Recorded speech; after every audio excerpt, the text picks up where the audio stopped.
ಈ ಜಗತ್ತು ಸತ್ಯ ಅನ್ನೋದ್ರ ಬಗ್ಗೆ ಇದು ಅನುಭವಕ್ಕೆ ಬಂದಿದೆ ಅನ್ನೋದೆಲ್ಲ ಈ ವಿಚಾರಗಳೆಲ್ಲ ಶಾಸ್ತ್ರದ ಬಗ್ಗೆ ಈ ಥರದ್ದಾಯ್ತು. ಈ ಕ್ವಾಂಟಮ್ ಥಿಯರಿ ಬೇಸಿಸ್ ಮೇಲೆ ಅಥವಾ ಈ ಭೌತಶಾಸ್ತ್ರದ ಆಧಾರದ ಮೇಲೆ ಅಥವಾ ನಿಮ್ಮ ಕ್ಷೇತ್ರದಲ್ಲಿ ಇದನ್ನ ಹೇಗೆ ಸಮರ್ಥಿಸಬಹುದಾ ಅಥವಾ ಇದಕ್ಕೆ ಬೇರೆ ಆಯಾಮ ಇದೆಯಾ? ಇದು ಭಾರತೀಯ ದರ್ಶನಶಾಸ್ತ್ರಗಳಲ್ಲಿ ತುಂಬಾ ಚರ್ಚೆಗೆ ವಿಷಯವಾದಂತಹ ಒಂದು ವಸ್ತು. ಜಗತ್ತು ಸತ್ಯ ಹೌದೋ ಇಲ್ಲೋ? ಬೇರೆ ಬೇರೆ ಸಿದ್ಧಾಂತಗಳು ಬೇರೆ ಬೇರೆ ವಿಷಯಗಳನ್ನು ಹೇಳ್ತವೆ ಇದ್ರ ಬಗ್ಗೆ. ಜಗತ್ ಸತ್ಯ ಅಂತ ವಾದ ಮಾಡೋರು ಕೆಲವರು, ಜಗತ್ ಸತ್ಯ ಅಲ್ಲ, ಅದು ಮಿಥ್ಯಾ ಅಂತ ವಾದ ಮಾಡೋರು ಕೆಲವರು. ಇವತ್ತಿನ ಕ್ವಾಂಟಮ್ ಫಿಸಿಕ್ಸ್ ಅಲ್ಲಿ ಬಂದಿರುವಂತ ಕೆಲವು ರಿಸಲ್ಟ್ಗಳನ್ನ ತಪ್ಪಾಗಿ ಭಾವಿಸಿ, ಅನ್ಯಥಾ ಭಾವಿಸಿ ನೋಡಿ ಜಗತ್ತು ಅನ್ರಿಯಲ್ ಅಂತ ಅಲ್ಲೂ ಹೇಳಿದ್ದಾರೆ, ಅದನ್ನೇ ನಮ್ಮ ಸಿದ್ಧಾಂತದಲ್ಲಿ ಹೇಳ್ತಿದೀವಿ ಅಂತ ಹೇಳುವಂತಹ ಕೆಲವು ಜನಗಳು ಕೆಲವರು. ಆದ್ರೆ ಇದಕ್ಕೆಲ್ಲ ಮೂಲಭೂತವಾಗಿ ನಾವು ಏನಾಗುತ್ತೆ, ನಾವು ಭಾಷೆ ಮೇಲೆ ತುಂಬಾ ಚರ್ಚೆಯನ್ನು ಮಾಡ್ತೇವೆ. ಜಗತ್ ಸತ್ಯ ಅನ್ನೋ ಶಬ್ದವನ್ನು ನೀವು ಪ್ರಯೋಗ ಮಾಡಿದ್ರಿ. ಸತ್ಯ ಅನ್ನೋ ಶಬ್ದಕ್ಕೆ ಏನರ್ಥ ಅಂತ ಮೊದಲು ತಿಳ್ಕೋಬೇಕು. ನಾವು ಮುಂಚೆ ಮಾತಾಡ್ತಾ ಪ್ರಮಾಣಗಳ ಶುದ್ಧಿಯ ಬಗ್ಗೆ ಮಾತಾಡ್ತಾ ಸತ್ಯ ಅನ್ನೋ ಶಬ್ದ ಇದೆಯಲ್ಲ, ಆ ಶಬ್ದಕ್ಕೆ ಅರ್ಥ ಏನು? ಬಹಳ ಜನ ತಿಳಿದಿರೋದೇನು ಅಂದ್ರೆ, ಜಗತ್ತು ನೋಡಪ್ಪ ಇವತ್ತಿದ್ದಾಗ ನಾಳೆ ಇಲ್ಲ, ಅಸ್ಥಿರ. ಜಗತ್ ಅಸ್ಥಿರ ಅಂತ ಅನ್ನೋದು ಎಲ್ಲರೂ ಅನುಭವಕ್ಕೆ ಬಂದಿರುವಂತಹ ವಿಷಯ. ಈ ಅಸ್ಥೈರ್ಯವನ್ನು ಇಟ್ಕೊಂಡು ಜಗತ್ ಸತ್ಯ ಅಲ್ಲ ಅಂತ ಹೇಳ್ತಾರೆ. ಇವತ್ತಿದ್ದಂಗೆ ನಾಳೆ ಇಲ್ಲ ಜಗತ್ತು, ನಮ್ಮ ಅನುಭವಕ್ಕೆ ಬಂದಿದೆ, ಆದ್ರೆ ನೋಡ್ರಪ್ಪ ಅಸ್ಥಿರ. ಆದ್ರಿಂದ ಬದ್ಧ ಸಿದ್ಧಾಂತದಲ್ಲಿ ಈ ರೀತಿಯಾದ ಅಸ್ಥೈರ್ಯವನ್ನು ಇಟ್ಕೊಂಡು ನೀವು ಜಗತ್ ಸತ್ಯ ಅಲ್ಲ ಅಂತ ಹೇಳೋದಿದ್ರೆ ನಮಗೂ ನಿಮಗೂ ಅಗ್ರಿಮೆಂಟ್ ಇದೆ ಅಂತ ಹೇಳ್ತಾರೆ ಆಚಾರ. ಅದರಿಂದ ಈ ದೃಷ್ಟಿಯಿಂದ ಆಚಾರ ಎಲ್ಲ ಜಗತ್ ಸತ್ಯ ಅಂತ ಬದ್ಧಾಚಾರ ಹೇಳ್ತಾರೆ ಅಂತಂದ್ರೆ ಜಗತ್ತು ಸ್ಥಿರ ಇದ್ದಾಗೆ ಇರುತ್ತೆ ಅಂತ ಒಂದೇ ರೀತಿ ಇರುತ್ತೆ ಅಂತ ಹೇಳ್ತಾರೆ ಅಂತ ಅರ್ಥ ಅಲ್ಲ.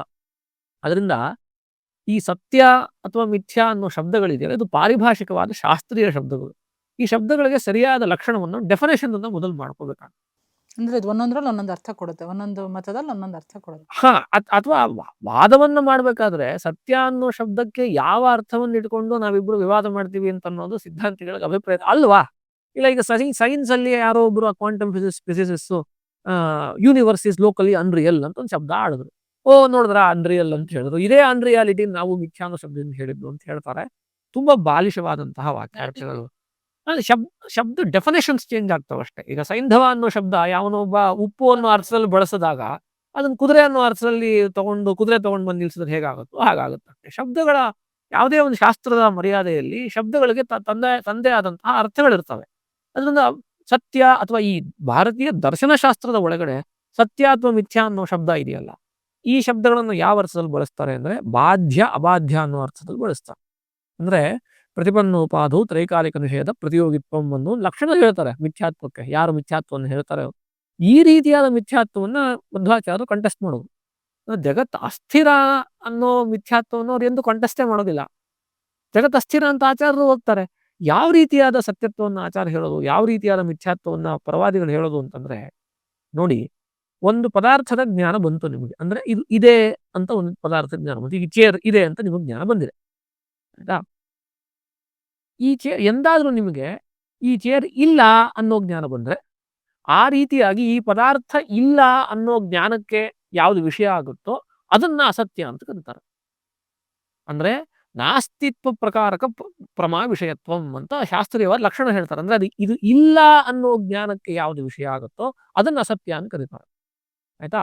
ಯಾವ ಪದಾರ್ಥದ ವಿಷಯದಲ್ಲಿ ಇದಿಲ್ಲ ಅನ್ನೋ ಜ್ಞಾನ ಬರೋದಿಲ್ಲ ಅದನ್ನ ಸತ್ಯ ಅಂತ ಕರೀತಾರೆ. ಉದಾಹರಣೆ ಕೊಡೋದು, ಈಗ ನಿಮಗೆ ಇಲ್ಲಿ ಒಂದು ಕೆಂಪು ಬಣ್ಣದ ಆನೆ ಇಲ್ಲ ಅಂತ ಒಂದು ಜ್ಞಾನ ಬಂದಿದೆ, ಅದರಿಂದ ಅದು ಅಸತ್ಯ. ಆದ್ರೆ ಇಲ್ಲಿ ಈ ಚೇರ್ ಇಲ್ಲ ಅಂತ ನಿಮಗೆ ಎಂದಾದ್ರೂ ಜ್ಞಾನ ಬರುತ್ತಾ? ಎಂದೂ ಇದು ಇಲ್ಲ ಅನ್ನೋ ಜ್ಞಾನ ಬರಲಿಲ್ಲ. ಯಾವಾಗ ನಿಮಗೆ ಒಂದು ಪದಾರ್ಥ ಎಂದೂ ಇಲ್ಲ ಅನ್ನೋ ಜ್ಞಾನ ಬರೋದಿಲ್ಲ ಅದನ್ನ ನಾವು ಸತ್ಯ ಅಂತ ಕರಿಬೇಕು ಅಂತ ಒಂದು ಲಕ್ಷಣ. ಎಲ್ಲಿ ಅಂದ್ರೆ ದ್ವೈತಾದ್ವೈತ ಚರ್ಚೆಯಲ್ಲಿ ಎಲ್ಲಿ ಇಲ್ಲಿ ವಿವಾದ ಬರುತ್ತೆ ಅಂತಂದ್ರೆ, ಇವತ್ತು ನಾವು ಯಾವ್ದನ್ನ ಇದೆ ಅಂತ ನೋಡ್ತಾ ಇದೀವಲ್ಲ, ಎಂದೋ ಒಂದ್ಸಲ ಇದಿಲ್ಲ ಅನ್ನೋ ಜ್ಞಾನ ಬರುತ್ತೆ ಅಂತ ಅವ್ರು ಕಂಟೆಸ್ಟ್ ಮಾಡ್ತಾರೆ. ಈ ದೃಷ್ಟಿಯಿಂದ ಪ್ರಪಂಚವನ್ನು ಮಿಥ್ಯಾ ಅಂತ ಹೇಳೋದು. ಹಾಗೆ ಇರಲ್ವಲ್ಲ? ಏನಂದ್ರಿ? ಅಲ್ಲ, ಏಕಪ್ರಕಾರವಾಗಿರ್ಬೇಕಾದ್ದಿಲ್ಲ. ಅಂದ್ರೆ ಇವತ್ತಿದ್ ಹೇಗಿತ್ತೋ ಆ ರೀತಿಯಾಗೂ ಇದಿಲ್ಲ ಅನ್ನೋ ಜ್ಞಾನ ಇನ್ಯಾವಾಗ್ಲೂ ನಾಳೆ ಬರುತ್ತೆ ಅಂತ. ಉದಾಹರಣೆ ಏನು ಅಂದ್ರೆ, ಒಂದು ಹಗ್ಗವನ್ನು ನೀವು ಹಾವು ಅಂತ ತಿಳಿದಿರ್ತೀರಿ. ಅದ್ರ ಹತ್ರ ಹೋದಾಗ ಮೊದಲು ನಿಮ್ಗೆ ಹಾವು ಅನ್ನೋ ಜ್ಞಾನ ಬಂದಿತ್ತು. ಅದ್ರ ಹತ್ರ ಹೋದಾಗ ಇದು ಹಾವಲ್ಲ, ಹಗ್ಗವನ್ನ ನಾನು ಹಾವು ಅಂತ ತಿಳಿದಿದ್ದೆ ಅಂತ ಹಾವು ಇಲ್ಲ ಅನ್ನೋ ಜ್ಞಾನ ಬರುತ್ತಲ್ಲ, ಆ ಇಲ್ಲ ಎಂಬ ಜ್ಞಾನಕ್ಕೆ ಆ ಹಾವು ಅಂತ ಅನ್ನೋದು ವಿಷಯ ಆಯ್ತು. ಆದ್ರಿಂದ ಅದನ್ನು ಮಿಥ್ಯಾ ಅನ್ನೋ ಶಬ್ದದಿಂದ ವ್ಯವಹಾರ ಮಾಡ್ತಾರೆ. ಬರೀ ಇಲ್ಲ ಅಲ್ಲ, ಅದು ಅಲ್ಲ ಅಂತ. ಆ. ಇದು ಚೇರ್ ಅಲ್ಲ, ಆ. ಇದು ಹಗ್ಗ ಅಲ್ಲ. ಆ. ಆ ರೀತಿ ಜ್ಞಾನ ಬರಲ್ಲ. ಇಲ್ಲ ಅನ್ನೋ ಜ್ಞಾನ ನಾಸ್ತಿತ್ವ ಪ್ರಕಾರಕ ಪ್ರಮಾ ವಿಷಯತ್ವ ಬರೋದಿಲ್ಲ ಅದರಲ್ಲಿ ಅಂತ. ಎಲ್ಲಿ ವಿವಾದ ಇದೆ ಅಂತಂದ್ರೆ, ಅಲ್ಲ ನಿಮ್ಗೆ ಇವತ್ತಿದೆ ಅಂತ ಅನ್ನಿಸ್ತಿದೆ. ನೀವು ಆ ಹಗ್ಗವನ್ನು ಹಾವನ್ನು ನೋಡಿದ ಹಗ್ಗದಲ್ಲಿ ಹಾವನ್ನು ನೋಡಿದಾಗ ಆ ಕ್ಷಣದಲ್ಲಿ ನಿಮ್ಗೆ ಅದು ಹಾವು ಅನ್ನೋ ಜ್ಞಾನವೇ ಬರ್ತಾ ಇದೆ. ಆದ್ರೆ ಅದು ಎಕ್ಸಾಮಿನ್ ಮಾಡಿದಾಗ ಅದ್ರ ಹತ್ರ ಹೋಗಿ ನೋಡಿದಾಗ ನಿಮ್ಗೆ ಇದಿಲ್ಲ ಅನ್ನೋ ಜ್ಞಾನ ಬರುತ್ತಲ್ಲ, ಆ ರೀತಿನೇ ಜಗತ್ತು ಇವತ್ತು ನಿಮ್ಗಿದೆ ಅಂತ ಅನ್ನಿಸ್ತಿದೆ. ನಾಳೆ ನೀವು ಅದನ್ನ ಹೋಗಿ ಎಕ್ಸಾಮಿನ್ ಮಾಡಿದಾಗ ಅದಿಲ್ಲ ಅನ್ನೋ ಜ್ಞಾನ ಬರುತ್ತೆ ಅಂತ ಅನ್ನೋದನ್ನ ಪೂರ್ವಪಕ್ಷ ಮಾಡ್ತಾರೆ. ಅದಕ್ಕೆ ಪ್ರಶ್ನೆ ಏನು ಅಂತಂದ್ರೆ, ಈಗ ಈಗ ಪ್ರಪಂಚದ ಉದಾಹರಣೆಯನ್ನು ನೀವು ಕೊಟ್ರಿ. ಇಲ್ಲಿರೋ ಚೇರು ನೀವು ಎಷ್ಟು ಸಲ ಎಕ್ಸಾಮಿನ್ ಮಾಡಿದ್ರು ಇದಿಲ್ಲ ಅನ್ನೋ ಜ್ಞಾನ ಬರೋದಿಲ್ಲ ನಿಮ್ಗೆ. ಆ ಹಗ್ಗ ಮಾತ್ರ ಎಕ್ಸಾಮಿನ್ ಮಾಡಿದಾಗ ಅದು ಇಲ್ಲ ಅನ್ನೋ ಜ್ಞಾನ ಬರುತ್ತೆ ನಿಮ್ಗೆ. ಅದರಿಂದ ಯಾವ ಪದಾರ್ಥಗಳಲ್ಲಿ ಇಲ್ಲ ಅನ್ನೋ ಜ್ಞಾನ ಬರುತ್ತೆ, ಯಾವ ಪದಾರ್ಥಗಳಲ್ಲಿ ಇಲ್ಲ ಅನ್ನೋ ಜ್ಞಾನ ಬರಲ್ಲ ಅಂತ ಹೇಗೆ ನಿರ್ಧಾರ ಮಾಡ್ತೀರಿ? ಪರೀಕ್ಷೆ ಮಾಡಬೇಕು. ಹೇಗೆ ಪರೀಕ್ಷೆ ಮಾಡ್ತೀರಿ? ಪ್ರತಿಯೊಂದು ಜ್ಞಾನವನ್ನು ಪರೀಕ್ಷೆ ಹೇಗೆ ಮಾಡ್ತೀರಿ?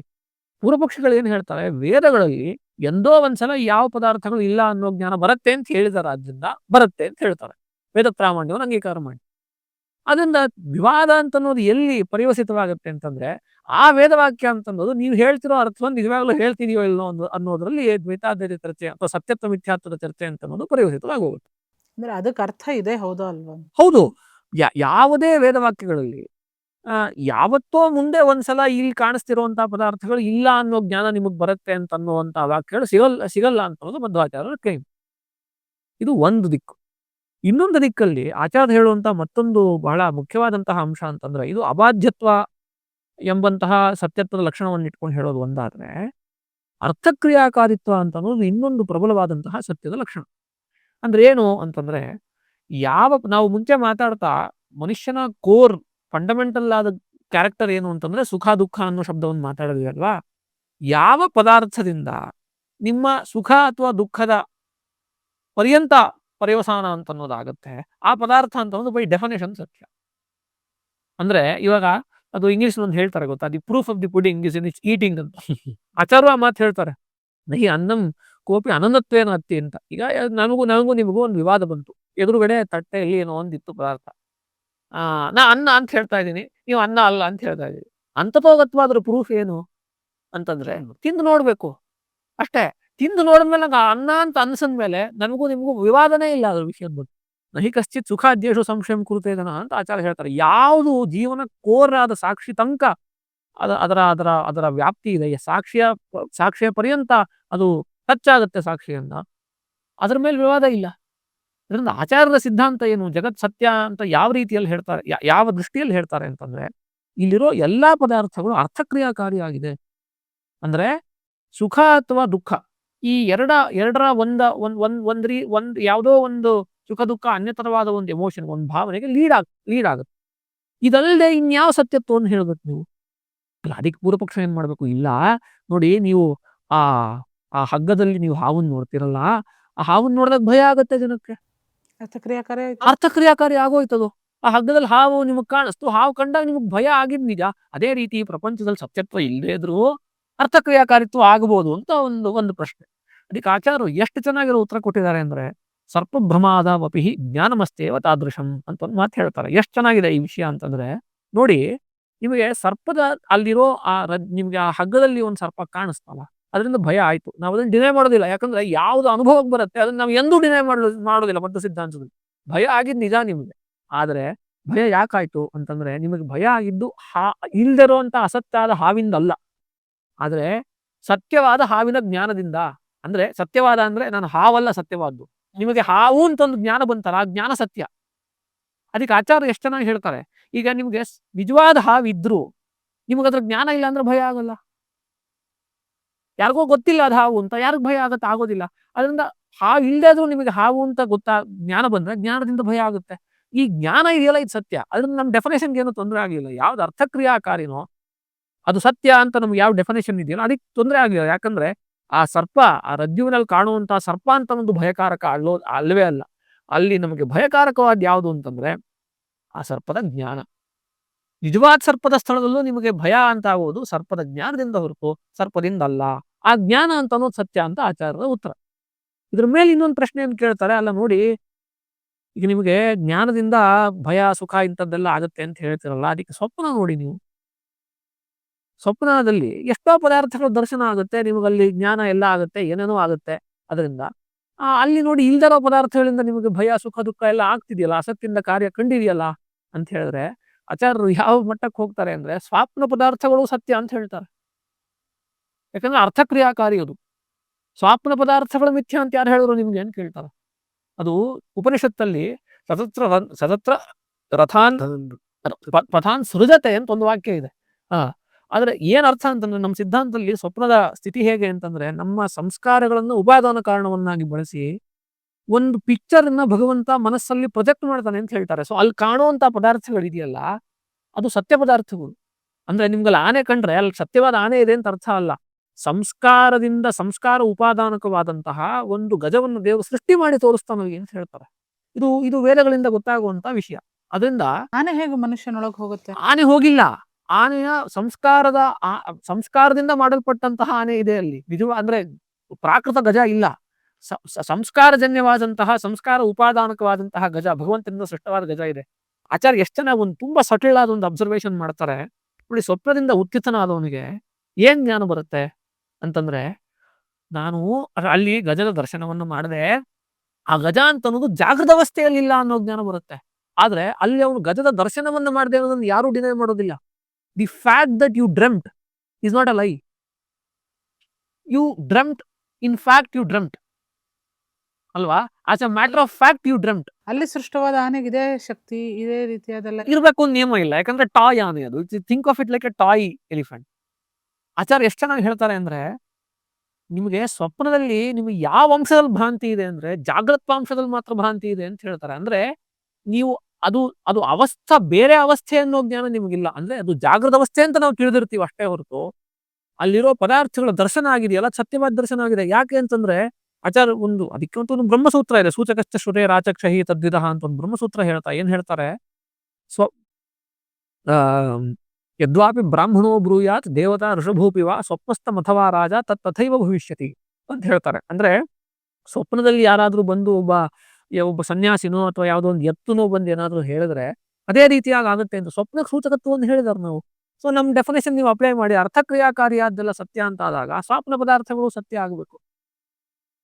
ಆದ್ರಿಂದ ಇದು ಯಾವುದರಲ್ಲಿ ನಮಗೆ ನಾಸ್ತಿ ಅನ್ನೋ ಬುದ್ಧಿ ಬರುತ್ತೆ, ಯಾವುದರಿಂದ ಅರ್ಥಕ್ರಿಯೆ ಆಗೋದಿಲ್ಲ, ಇದು ಮಾತ್ರ ನಮಗೆ ಅಸತ್ತು ಅಷ್ಟೇ ಹೊರತು ಯಾವ್ದು ಅರ್ಥಕ್ರಿಯಾಕಾರಿ ಆಗುತ್ತೆ, ಯಾವುದರಲ್ಲಿ ನಾಸ್ತಿತ್ವ ಪ್ರಕಾರಕ ಬುದ್ಧಿ ಬರೋದಿಲ್ಲ, ಇಲ್ಲ ಅನ್ನೋ ಬುದ್ಧಿ ಬರೋದಿಲ್ಲ, ಇದನ್ನ ಸತ್ಯ ಅಂತ ಕರಿತೀವಿ.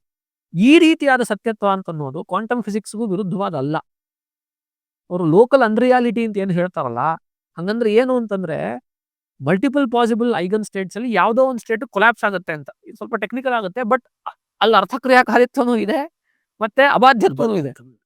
ಈ ಲೋಕಲಿ ಅನ್ರಿಯಲ್ ಅಂತ ಏನ್ ಹೇಳ್ತಾರಲ್ಲ, ಇದು ಈ ಸ್ವಪ್ನ ಪದಾರ್ಥಗಳು ಜಾಗೃತ ಅವಸ್ಥೆಯಲ್ಲಿರುವಂತಹ ಪದಾರ್ಥಗಳೇ ಅಂತ ತಿಳ್ಕೊಂಡಿದ್ದ ಅಂಶ ಮಾತ್ರ ಸುಳ್ಳು ಅಂತ ಹೇಳ್ತಾರಲ್ಲ, ಇದಕ್ಕೂ ಏನಾದ್ರು ಅದಕ್ಕೂ ಸಂಬಂಧ ಇಲ್ಲ. ಲೋಕಲ್ ಅನ್ರಿಯಾಲಿಟಿ ಅನ್ನೋ ಶಬ್ದದಿಂದ ಅವ್ರು ಹೇಳುವಂಥದ್ದು ಏನು ಅಂತಂದ್ರೆ, ಕ್ವಾಂಟಮ್ ಫಿಸಿಕ್ಸ್ ಅಲ್ಲಿ ಏನು ಅಂತಂದ್ರೆ ಮಲ್ಟಿಪಲ್ ಪಾಸಿಬಲ್, ಸ್ವಲ್ಪ ಟೆಕ್ನಿಕಲ್ ಆಗುತ್ತೆ, multiple possible states eigen functions ಇರುತ್ತೆ. ಅದ್ರಲ್ಲಿ ಯಾವುದೋ ಒಂದು ಐಗನ್ ಫಂಕ್ಷನ್ಗೆ ಅದು ಒನ್ ಆಫ್ ದಿ ಐಗನ್ ಸ್ಟೇಟ್ಸ್ಗೆ ಕೊಲ್ಯಾಪ್ಸ್ ಆಗುತ್ತೆ ಅಂತ. ಅಂದ್ರೆ ಅದನ್ನು ನಾನು ತಿರ್ಗಾ ಯಾವುದೋ ಒಂದು ಸಾಮಾನ್ಯ ಭಾಷೆಯಲ್ಲಿ ಭಾಷಾಂತರ ಮಾಡ್ಲಿಕ್ಕೆ ಹೋದ್ರೆ ಅದರ ನಿಜವಾದ ಅರ್ಥ ಅಂತ ಅನ್ನೋದು ಹೋಗ್ಬಿಡುತ್ತೆ.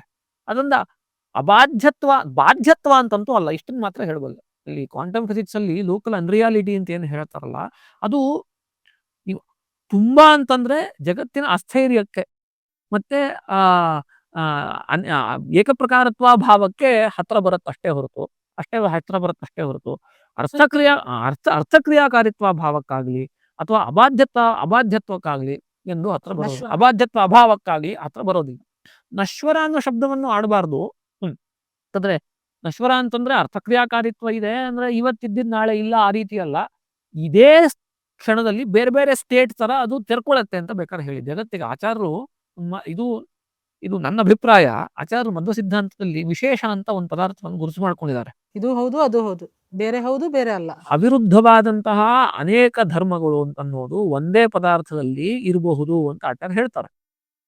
ಆಯ್ತಾ? ಸೋ ಅಸ್ತಿ ವಸ್ತುಷು ಅಶೇಷತಃ ಅಂತ ಹೇಳಿದಾರೆ ಅನುವ್ಯಾಖ್ಯಾನದಲ್ಲಿ ಆಚಾರ್ಯ. ಅದರಿಂದ ಅಂದ್ರೆ ಮಲ್ಟಿ ಫೆಸೆಟ್ನೆಸ್ ಆಫ್ ಎವ್ರಿಥಿಂಗ್ ಅಂತನ್ನೋದು ಜಗತ್ತಿನ ಸ್ವಭಾವ ಅಂತ ಹೇಳಿದಾರೆ ಆಚಾರ್ಯ. ಅಂದ್ರೆ ವಿರುದ್ಧವಾದಿರ್ಲಿಕ್ಕೆ ಸಾಧ್ಯ ಇಲ್ಲ. ಅಂದ್ರೆ ಒಂದು ಪದಾರ್ಥ ಸತ್ತು ಅಸತ್ತು ಎರಡೂ ಆಗುತ್ತೆ ಅಂದ್ರೆ ಅದಾಗೋದಿಲ್ಲ. ಅವಿರುದ್ಧವಾದಂತಹ ಪ್ರಮಾಣ ಪರಿಮಿತವಾದಂತಹ ಅನೇಕ ಧರ್ಮಗಳು ಒಂದು ಪದಾರ್ಥದಲ್ಲಿ ಏಕಕ್ಷಣದಲ್ಲಿ ಇರ್ಬೋದು. ಆದ್ರೆ not everything guts revealed at once. ಅಂದ್ರೆ ಎಲ್ಲಾ ಅದರ ಧರ್ಮಗಳು ಅಂತ ಅನ್ನೋದು ಒಂದೇ ಕ್ಷಣದಲ್ಲಿ ಜ್ಞಾನಕ್ಕೆ ವಿಷಯ ಆಗ್ಬೇಕು ಅಂತಿಲ್ಲ. ಇದು ಲೋಕಲ್ ಅನ್ರಿಯಲ್ನೆಸ್ ಅಂದ್ರೆ. ಅದರಿಂದ ಇವ್ರು ಏನ್ ತಿಳ್ಕೊಂಡಿದ್ದಾರೆ ಅಂತಂದ್ರೆ, ಅವರು ಕ್ವಾಂಟಮ್ ಫಿಸಿಕ್ಸ್ ಅಲ್ಲಿ ಹೊರಗೆ ಬಂದ್ರೆ ಅಂದ್ರೆ ತಿರ್ಗಾ ನಾನ್ ಎಕ್ಸಿಸ್ಟೆಂಟ್ ಅನ್ನೋ ಶಬ್ದ ಆಡ್ಬಿಟ್ರೆ ಎಕ್ಸಿಸ್ಟೆನ್ಸ್ ಅಂದ್ರೆ ಏನು ಅನ್ನೋ ಪ್ರಶ್ನೆಗೆ ನಾವು ಇಷ್ಟೊತ್ತು ಮಾತಾಡಿದ್ದಾಯ್ತು. ಅದರಿಂದ ಇದೇ ಶಾಸ್ತ್ರೀಯವಾದ ಶಬ್ದಗಳನ್ನ ಹೇಳೋಣ. ಅರ್ಥಕ್ರಿಯಾಕಾರಿತ್ವ ಭಾವ ಅಥವಾ ಅಬಾಧ್ಯತ್ವ ಭಾವ ಅಲ್ಲ ಅನ್ರಿಯಾಲಿಟಿ ಅಂದ್ರಲ್ಲಿ. ಅನ್ರಿಯಾಲಿಟಿ ಅಂದ್ರೆ ಹತ್ತತ್ರ ನೀವೇನ್ ಹೇಳ್ಬೋದು ಅಂದ್ರೆ ಶಿವರಾಚಾರ್ಯ ಹೇಳಿರುವಂತಹ ಮಲ್ಟಿ ಫೆಸೆಟ್ನೆಸ್, ಮತ್ತೆ ಯಾವ ಕ್ಷಣದಲ್ಲಿ ಯಾವ ಪದಾರ್ಥ ಅಂತ ಅನ್ನೋದು ಯಾವ ರೀತಿಯಾಗಿ ತೆರ್ಕೊಳ್ಳುತ್ತೆ ಅಂತ ಅನ್ನೋದನ್ನ ಮುಂಚೆ ನಿರ್ಧಾರ ಮಾಡಕ್ಕಾಗಲ್ಲ ಅಂತ ಹೇಳ್ಬೋಬೇಕು. ಈ ಕ್ವಾಂಟಮ್ ರೆಲ್ಮ್ ಅಲ್ಲಿ ಏನಾಗುತ್ತೆ ಅಂತಂದ್ರೆ, ಯಾವಾಗಾರು ಯಾವ್ದಾದ್ರು ಒಂದು ಅಬ್ಸರ್ವರ್ ಅಂತ ಅನ್ನೋರು ಒಂದು ಸಿಸ್ಟಮ್ ಜೊತೆಗೆ ಇಂಟ್ರಾಕ್ಟ್ ಮಾಡಿದಾಗ out of N possible States ಯಾವುದೋ ಒನ್ ಪಾಸಿಬಲ್ ಸ್ಟೇಟ್ ಅಂತ ಅನ್ನೋದು ರಿವೀಲ್ ಆಗುತ್ತೆ ಅಂತ ಅನ್ನೋದು ಅನ್ರಿಯಾಲಿಟಿ. ಆದ್ರೆ ಯಾವಾಗ ಅದು ಒನ್ ಪಾಸಿಬಲ್ ಸ್ಟೇಟ್ ಕೊಲ್ಯಾಪ್ಸ್ ಆಗುತ್ತಲ್ಲ, ಅಂದ್ರೆ ಸೋ ಕಾಲ್ಡ್ ಕೊಲ್ಯಾಪ್ಸ್ ಆಗುತ್ತಲ್ಲ, ಅವಾಗ ಅದು ಆ ಸ್ಟೇಟಲ್ಲೇ ಇರುತ್ತೆ. ಆ ಬಾಧ್ಯ ಆಗೋದಿಲ್ಲ ಅದು. ಅದು ಯಾವಾಗ ನೀವು ಶಾಸ್ತ್ರೀಯವಾದ ಮಿಥ್ಯಾತ್ವದಲ್ಲಿ ಬಂದಿರೋದು ಅಂತಂದ್ರೆ, ಕೊಲ್ಯಾಪ್ಸ್ ಆದ್ಮೇಲೆ ಈ ಸ್ಟೇಟಲ್ಲಿ ಇದು ಕೊಲ್ಯಾಪ್ಸೇ ಆಗಿಲ್ಲ, ಆಗಿತ್ತೆ ಅಂತ ನಾನು ಯಾರಿಗೋ ಒಬ್ರಿಗೆ ಭ್ರಾಂತಿ ಬಂದಿದೆ ಅಂತ ಆದ್ರೆ ಮಾತ್ರ ಅನ್ರಿಯಲ್ ಆಗುತ್ತೆ ಅದು ಶಾಸ್ತ್ರೀಯವಾಗಿ. ಆದ್ರೆ once it collapse into one of the eigen states, possible eigen states, ಅದು ಅರ್ಥಕ್ರಿಯಾಕಾರಿ ಆಗ್ಬಿಡುತ್ತೆ. ಅದು ಅರ್ಥಕ್ರಿಯಾಕಾರಿನೂ ಆಗತ್ತೆ, ಮತ್ತೆ ಬಾಧ್ಯತ್ವ ಪ್ರಕಾರಕ್ಕೆ ಅಥವಾ ಬಾಧಕ್ಕೆ ವಿಷಯ ಆಗೋದೇ ಇಲ್ಲ ಅದು. ಅದರಿಂದ ಎಲ್ಲಿ ಬಂತು ಮಿಥ್ಯಾತ್ವ? ಇನ್ಫ್ಯಾಕ್ಟ್ ಆಚಾರ್ಯ ಹೇಳಿರುವಂತ ಇವತ್ತು ಈ ಪದಾರ್ಥ ಅಂತ ಅನ್ನೋದು ಏತಾದೃಶ ಪ್ರಕಾರವಾಗಿದೆ, ನಾಳೆ ಇನ್ನೊಂದು ತಾದೃಶ ಪ್ರಕಾರವಾಗಿ ಕಾಣುತ್ತೆ ಅಂತ ಅನ್ನೋದು ಏನಿದೆಯಲ್ಲ, ಇಂಟ್ರಾಕ್ಷನ್ ಬೇಸ್ಡ್ ಆಗಿ, ಇದು ಆಚಾರ್ಯ ಹೇಳಿರುವಂತ ವಿಶೇಷ ಅನ್ನೋ ಕಾನ್ಸೆಪ್ಟಿಗೆ ಹತ್ರ ಆಗಿದೆ ಅಷ್ಟೇ ಹೊರತು, ಪರವಾದಿಗಳು ಹೇಳುವಂತ ಪ್ರತಿಪನ್ನೋಪಾದವು ತ್ರೈಕಾಲ ನಿಷೇಧ ಪ್ರತಿಯೋಗಿತ್ವ ರೂಪ ಮಿಥ್ಯಾತ್ವಕ್ಕೆ ಹತ್ರ ಆಗಿದೆ ಅಂತ ನನಗೆ ಅನ್ಸಲ್ಲ ಅದು. ಆದ್ರಿಂದ ಆಚಾರ್ಯರು ಜಗತ್ತು ಅಬಾಧ್ಯ, ಜಗತ್ತು ನಮ್ಮ ಸುಖ ದುಃಖಗಳ ಅನುಭವಕ್ಕೆ ವಿಷಯ ಆಗುತ್ತೆ, ಆದ್ರಿಂದ ಅರ್ಥಕ್ರಿಯಾಕಾರಿತ್ವ ರೂಪ ಸತ್ಯತ್ವ ಇದೆ ಅಂತ ಅನ್ನೋದಕ್ಕೆ ಏನೂ ತೊಂದರೆ ಇಲ್ಲ ಅಂತ ನನ್ನ ಅಭಿಪ್ರಾಯ.